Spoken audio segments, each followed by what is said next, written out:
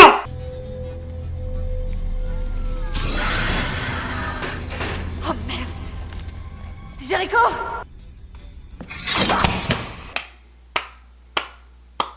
C'était censé être un jumpscare qui fait peur, ça? Parce que ça n'a pas marché. En sortant du bâtiment qui avait une main coupée, il retrouve par hasard...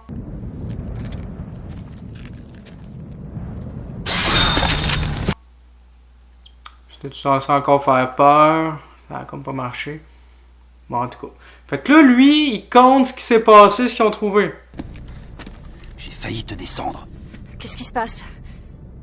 C'est une boucherie, leur QG. Quoi? N'oubliez pas que c'est une narration. Donc, le lieutenant Mélanie est en train de raconter son histoire. Puis là, maintenant, elle raconte une histoire dans son histoire d'un autre personnage. Une boucherie? C'est exactement ce que Descanso a dit. Pour ma part, je n'ai rien vu. Selon les dires de notre commandante, et en arrivant à Shining Canyon, avant qu'on se sépare, elle devait emmener les deux nouveaux faire une reconnaissance. Mélanie, je vais faire une reconnaissance avec les nouveaux. Toi et le sergent Jericho, allez à la prison. Tu me laisses un peu d'eau chaude? Alors, maintenant, avec l'histoire des trois autres. Descanso, balaye à gauche. Bashira, reste près de moi. Bashira! Bashira! Boucherie classique. Et on voit enfin le prisonnier. Désolation, William. Ice Cube, le gros rappeur dur à cuire qui fronce le sourcil. Il a toujours la même tête dans le film, quasiment. Comme dans tous ses films, quand il est fâché. Mais apparemment, Ice Cube, il aime pas ça être dérangé, puis il parle pas pantoute. Puis après ça, Jason Statham. J'ai entendu dire qu'il en avait tué 6 quand ils l'ont coincé à Demos. Ouais, et ça, c'est 50 cm. Les mecs, vous adorez exagérer, ça doit faire partie de vos attributs. Ouais, mais dans mon cas, c'est un peu différent. Peut-être qu'une connaisseuse dans votre genre pourrait apprécier ce que j'ai à offrir. Man, gars, t'es vraiment lourd, là. Tu peux pas arrêter, tu sers juste à ça, toi. Puis après ça, le petit groupe trouve une fille qui se check les doigts bizarrement. Étrange. Pas personne, une fille qui se regarde les doigts, il y a juste les prisonniers, du sang, une main coupée. On va voir ce qui se passe. Donc après ça, la lieutenant Ballard est partie avec la commandante à l'extérieur, comme qu'elle raconte dans sa petite narration, suivie de fondus enchaînés encore de merde que je tenais de voir, tandis que les trois autres se sont occupés de la fille qui se check les doigts, croyant qu'elle avait l'air possédée. On aurait dit qu'elle était possédée. Je sais pas dans pourquoi tu conclus ça. Elle pouvait juste être shootée à la drogue ou quelque chose de même, ou juste être devenue folle. Pourquoi possédée? Ah, c'est vrai. Le film s'appelle Ghost of Mars. Fait qu'il y a des fantômes. Fait qu'il y a de la possession. Faut le rappeler, tu sais. Donc les deux femmes trouvent un véhicule avec un homme à l'intérieur qui gueule, mais on n'entend pas parce que c'est un char blindé. Il y a un couteau puis ça va comme pour se trancher la gorge. Fait que la commandante s'en va en arrière pour ouvrir la porte par en arrière, mais ça se trouve pas. Elle voit quelque chose puis elle s'en va, comme une conne. Puis le gars se tranche la gorge, il suicide. Journée normale sur Mars. Donc Jericho arrive, Mélanie explique qu'elle avait quand même compris ce que le gars disait, parce qu'elle lit à travers les lèvres, tu sais. Suicidée. Mais avant de se trancher la gorge, il a crié un truc du genre... N'ouvrez pas la porte. Il est en moi. N'ouvrez pas la porte. Et la commandante n'est pas là. Non mais t'es conne, pourquoi tu l'as pas dit à ta commandante? Puis là les deux se rendent compte que la commandante a disparu, fait que là Jericho se propose... L'un de nous doit rester avec les nouveaux. Pourquoi n'allez-vous pas à la prison? Je vais chercher la commandante. Et on se casse de cet endroit pourri. On peut plus rien pour lui. Encore se séparer? On est dans un film soi-disant d'horreur, je vous rappelle! Donc les deux se séparent, Mélanie retourne où elle était tantôt, puis là, désolation, William s'est échappé puis tient en otage la recrue blonde, pas bonne. Et comment il s'est échappé? Mais qu'est-ce qui s'est passé, putain? Bashira lui a ouvert pour qu'il puisse manger. Oh, c'est pas vrai, vous avez détaché ce type? Non! Mais Mélanie s'occupe de lui comme si rien n'était. Allez, on y va.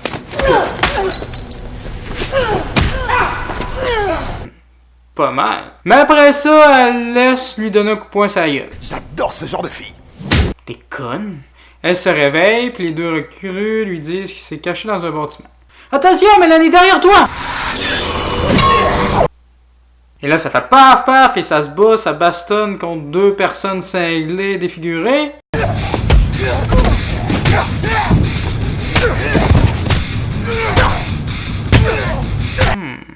Là, ça commence à devenir vraiment, mais vraiment bizarre. Il renferme Désolation avec des fondus encore de merde enchaînés. Puis là, Désolation explique la situation. Si tu es aussi innocent que tu le clames, pourquoi on a trouvé le fric sur toi? J'ai pas dit que j'étais innocent. J'ai dit que j'avais tué personne. Perspicace. Qu'est-ce qui s'est passé au clic 305? J'en sais rien. Je venais de descendre du train de Cancinai. Puis là, un autre flashback que Désolation raconte son histoire. Putain de merde que je tanné!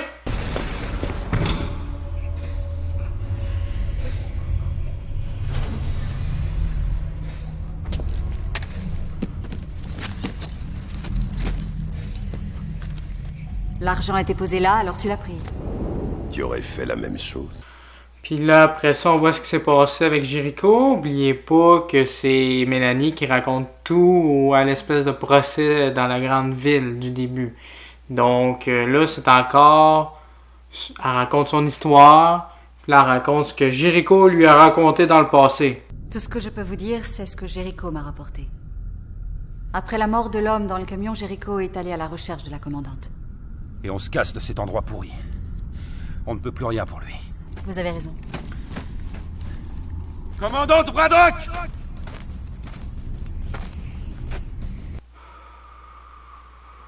Je vous l'avais dit que le film était plein de flashbacks inutiles. Jericho découvre des choses pas très catholiques.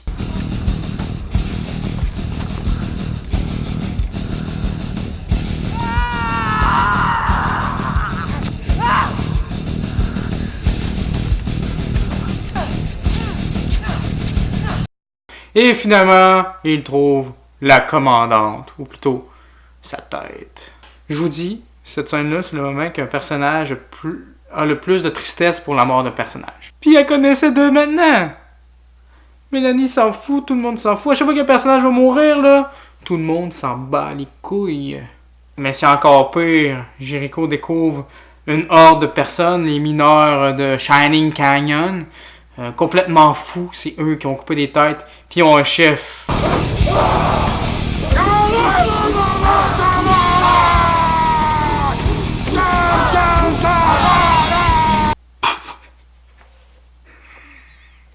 C'est lui leur chef qui crie bizarrement. On dirait un genre de membre des Kiss ou je sais pas. C'est peut-être voulu, tu sais. Avec la grosse musique dans le fond. Yeah, les gars, on va les décapiter!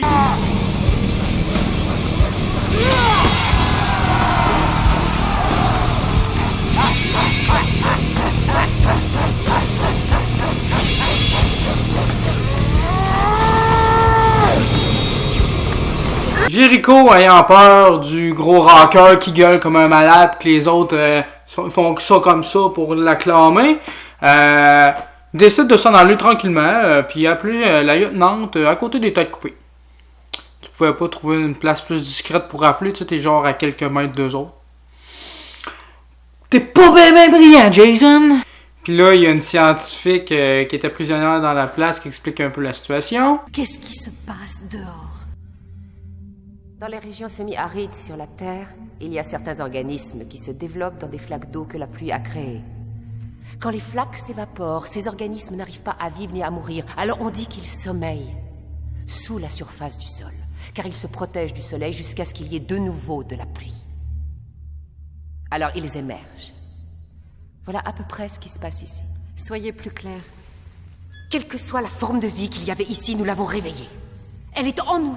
Ah, ok, donc c'est vraiment de la possession comme que Mélanie l'avait pensé tantôt. Ok, ouais, fine. Pas pire.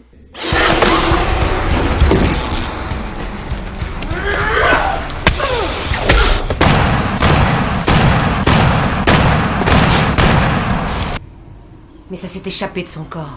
Après avoir tué cette personne, la chose, le fantôme cherche son hôte. Pourquoi qu'il prend pas le premier venu, en fait? Ah, c'est vrai. On a besoin d'eux plus tard dans le scénario. Oui, c'est évident. Fait qu'on va prendre un personnage random. Puis là, Jericho arrive avec 3 gars vraiment louches. Il y a au moins 200 tarés qui vont arriver d'une minute à l'autre. Tu sais, avec des genres de robes, genre qu'un prédateur cacherait des affaires là. Mais pour lui, tout est normal, hein. Ouais, Jason, t'es vraiment de plus en plus con, en fait, dans ce film-là. Puis là, Jericho raconte la suite de son histoire quand il a fait son appel à la con proche des têtes. La situation est très grave. La commandante est morte.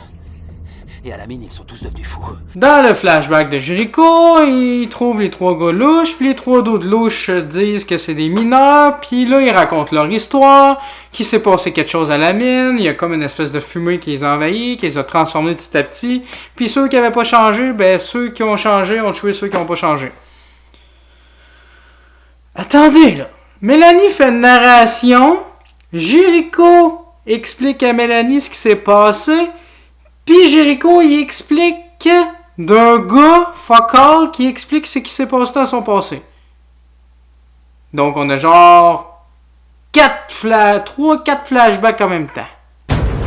Et là, surprise! S'il s'agit de Désolation Williams, ça nous concerne plutôt beaucoup. Jetez tous vos armes.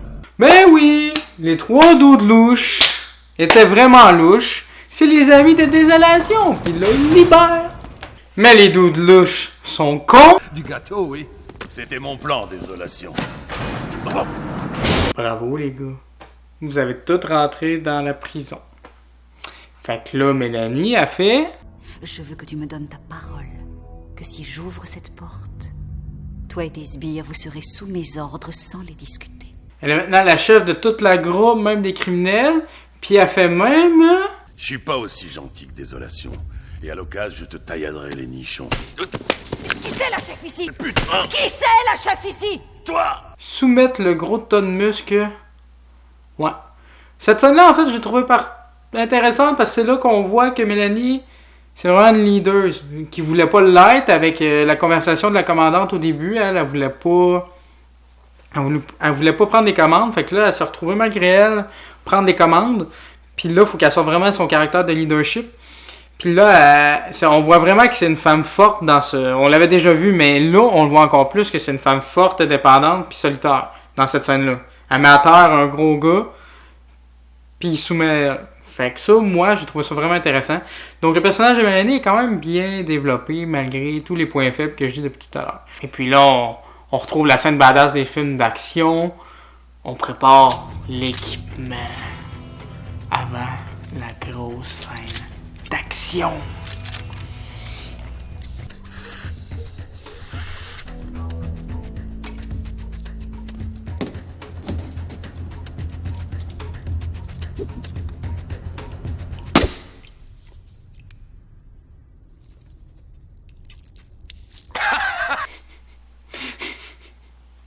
T'es con, toi. Donc, le plan de Mélanie, c'est d'aller au train parce qu'il est censé arriver à 22h. Je sais pas pourquoi qu'il check juste pas par le toit pour voir s'il est arrivé ou par une fenêtre. Faut qu'il sorte. Tu sais, s'il est pas là, ils font quoi? Ton plan, il est tout défait. T'es conne encore, Mélanie? Ok, c'est vrai. T'es pas censé être la commandante, fait que c'est une bonne excuse, mais tu sais, un gars random aurait pu le dire. Je suis sûr que celui qui lève sa main, c'est ça qu'il voulait dire, mais... La voie est libre. Allez, en route! Comme s'ils étaient seuls. Vous êtes si naïfs. Ne tirez pas, continuez d'avancer.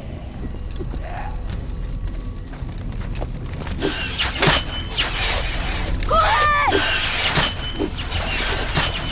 What the fuck? Ok, je me suis posé la question. Est-ce qu'il marche? Ben, est-ce qu'il court au ralenti? Ou c'est du ralenti? La scène a été faite en ralenti, mais les objets passent full vite. Bien évidemment, le train n'est pas là. Où est le train? J'en sais rien. T'en sais rien. Qu'est-ce que c'est que ce plan de merde? Donc, on fait quoi, les gars? Oui. D'ailleurs, c'est ce qu'on aurait dû faire depuis le début. À procès, bande d'enfoirés! Et là, grosse scène d'action, des gens meurent random. L'autre explose avec sa grenade parce qu'il voulait récupérer sa grenade.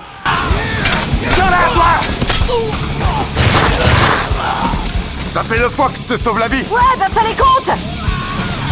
Gros tas de muscles se fait posséder aléatoirement quand il y a genre une vingtaine de fantômes qui est censé être mort puis posséder plein de monde.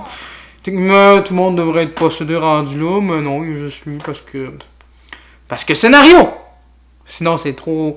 Les méchants sont trop forts, tu sais. Puis, l'autre ami de Désolation qui se fait planter une lance. Fait que là, l'autre con de recul essaie de le sauver. Puis là...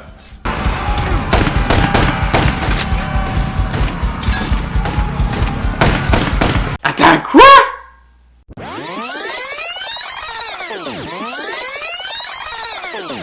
Ok.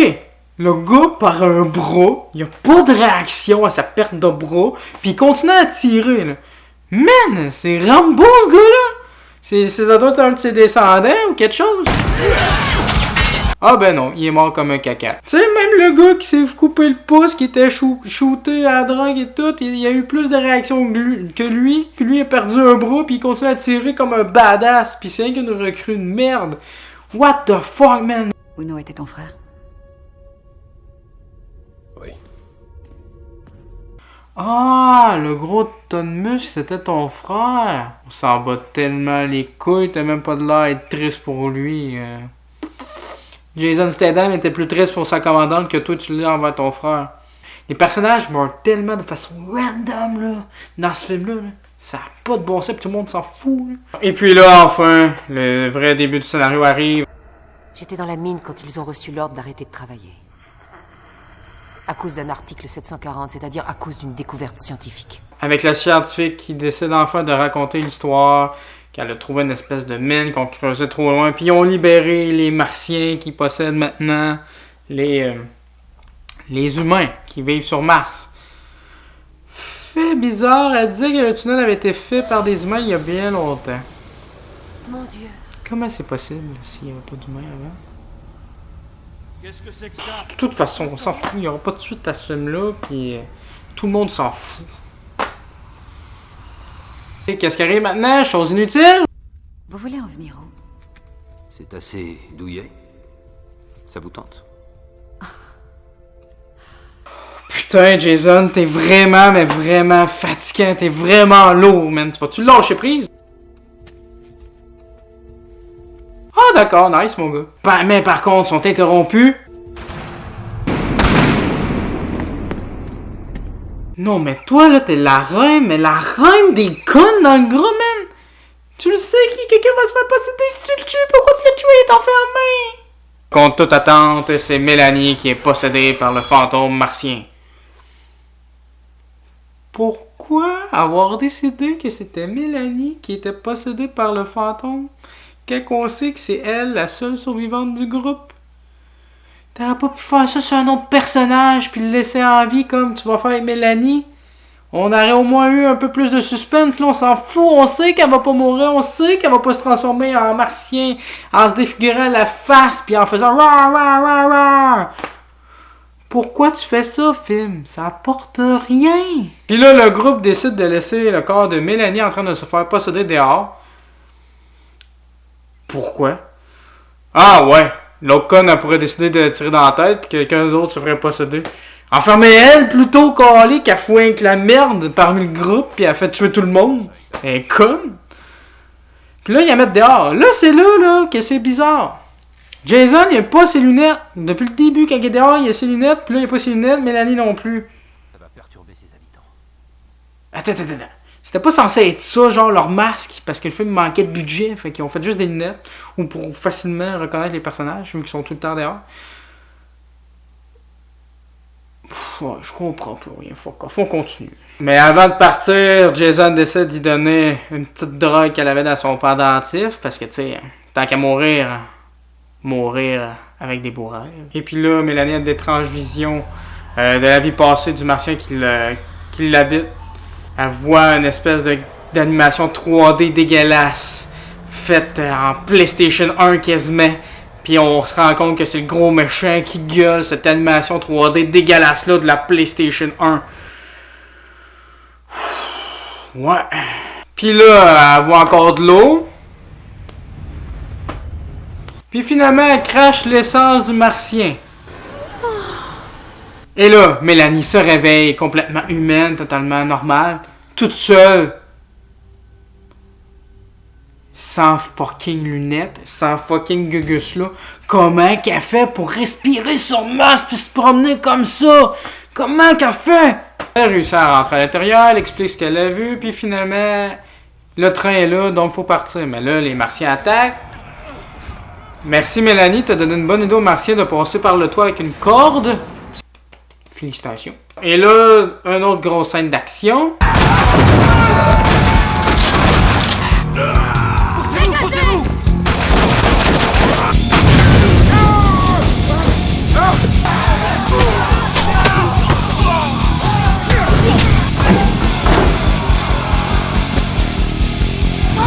Les survivants s'échappent par une char qui était cachée en arrière ou sur le toit, j'ai pas trop compris, du bâtiment ce qui était, fait qu'ils s'en vont, puis ils se rendent au train. Allez! Vite! Démarre! Je sais pas pourquoi, mais j'aime beaucoup ce plan-là de l'extérieur, quand la caméra est à l'intérieur du train, puis tout le monde rentre, puis en dernier c'est Jason Statham, puis là, le train commence à avancer. J'ai trouvé ça quand même assez cool. Attendez une minute. Il y a beaucoup trop de survivants. C'était beaucoup trop facile. Au début, il y aurait juste Mélanie. Ah, mais attendez! Même si on arrive en vie à Kryze, ces choses ne vont pas tarder. T'es conne? Si on fait exploser la centrale nucléaire, qu'est-ce qui se passera? Vous auriez une petite bombe atomique qui ferait boum. C'est des fantômes! Tu crois vraiment qu'une bombe, même atomique, ça va les tuer? T'aurais pu juste faire comme les Ghostbusters puis avoir une balayeuse pour les aspirer. C'est déjà plus. Bon, je sais pas si c'est plus logique en fait. Donc, il exécute son plan. Mais tout se passe pas comme prévu quand que gros méchant remarque la présence de Mélanie plus loin. Une grosse scène d'action avec des guns et tout. Les personnages meurent encore de façon complètement random. Enfin, tout est mort, tu te tenais de te voir, tu étais complètement conne. Jason Statham meurt comme une merde. Ouais, il est tellement le temps qu'il se bat avec les poings puis qu'il s'en sort avec 50 ennemis. Là, il se fait buter comme vraiment une merde. Puis le gars du train, ben, il meurt aussi comme une merde. Donc maintenant, il reste juste Désolation, William et Mélanie dans le train comme survivants. Mais là, la bombe va exploser bientôt, mais là, il y a des Martiens qui sont rentrés dans le train. Mélanie, blessée à la jambe, se bat contre un Martien à l'intérieur du train, tandis que Désolation, partie un peu plus loin, se bat contre le gros méchant principal qu'on voit genre 4-5 fois, à autre fois qui gueule comme un con. Finalement, Désolation, William a réussi à mettre le gros méchant sur l'autre wagon du train en le défaisant. Salut, salopard m'empaffé!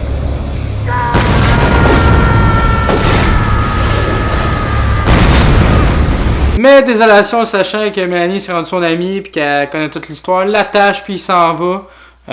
Parce qu'il sait que les gens vont pas croire toute cette histoire-là puis il veut pas être enfermé. Donc il est rendu tout seul, comme au début du film dans le train, puis elle se fait ramasser, puis là il y a son procès. Donc on revient vraiment au début. Puis ben les gens ont pas l'air trop convaincus. Hein. Mais là un imprévu se passe. Immédiatement l'armurerie la plus proche. Alerte! Il s'est produit une invasion dans le secteur sud. Ceci est un état d'alerte. Belle tentative, John, d'essayer de redonner un intérêt à ton film en exhibant un peu l'actrice principale. Ça arrive un peu trop tard. Désolation arrive, et là, c'est l'un des pires moments du film, je trouve, complètement cliché et kitsch. On dirait que c'est des vieux amis qui se sont toujours connus, qui disent des dialogues complètement nuls. Si tu voulais bien passer de l'autre côté, tu serais vraiment un super escroc. Toi, tu ferais un super flic. Non. Allez, on va les massacrer. C'est ce qu'on fait le mieux. Qui annoncerait une suite, mais qui en aura jamais, parce que le film s'est planté au box-office, et même niveau critique. Mais tu sais, si le film avait plus eu de budget, si John Carpenter avait eu plus de temps, ça aurait été peut-être vraiment bien. Mais moi, je crois que si le film s'est fait défoncer, c'est parce qu'il s'entendait trop à un film d'horreur, pas un film d'action, pas un film bourrin, pas un film un peu comme à la Commando, à la Predator et tout ça. Fait que, ouais, c'est ça. Fait que le film est pas un chef-d'œuvre, loin de là. Ni bon, ni mauvais. C'est un film sympathique à voir quand t'as rien à regarder, en fait. Donc, n'hésitez pas à laisser vos commentaires. Si vous voulez que je fasse d'autres vidéos de ce genre-là, vous pouvez me proposer des films en commentaire. Likez la vidéo, abonnez-vous à la page pour voir d'autres vidéos, que ce soit de ce genre-là ou d'autres genres. On fait pas juste des vidéos de cinéma également. Mais quoique oui, souvent, je fais des critiques aussi sur les nouveaux films. Mais si c'est un concept qui vous plaît, ce genre de format-là, n'hésitez pas à me le dire, puis je vais continuer. Plus que j'ai de vues, plus j'ai de commentaires. Moi, ça me donne le goût de continuer. Donc, sur ça, on se revoit très bientôt sur la chaîne. Ciao!